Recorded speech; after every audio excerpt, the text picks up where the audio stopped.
Good morning po sa inyo lahat. Isa pang muli yugto ng ating daily Bible blessings.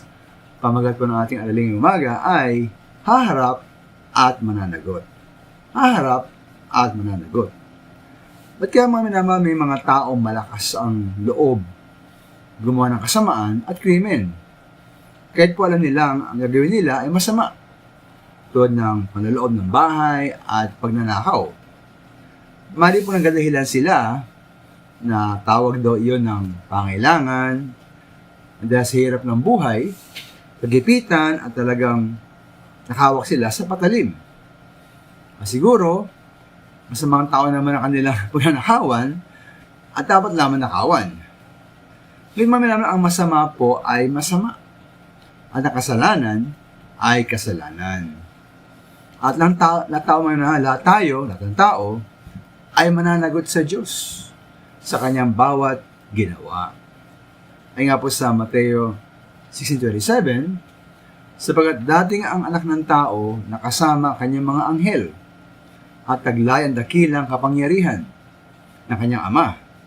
Sa panahon iyo'y gagantimpalaan niya ang bawat tao ayon sa ginawa nito. Kaya po sa versikulong ito, tiyak ang pagbabalik po at muling pagdating na ating Panginoong Yesus. At ikalawang minamahal, kung sa unang pagdating siya ay dumating sa kahabahang loob, sa kanyang pagbabalik, at ikalawang pagdating, kasama niya ang anghel, at dating po siya sa kaluwalhatian.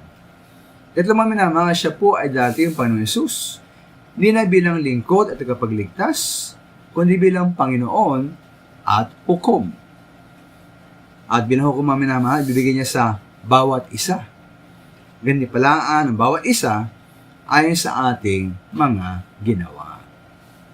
Ay nga po sa 2 Korinto 5:10, lahat po ay haharap sa hukuman ni Kristo at tatanggap ng narapat ayon sa ating magawang mabuti o masama nang tayo nabubuhay pa sa daigdig na ito.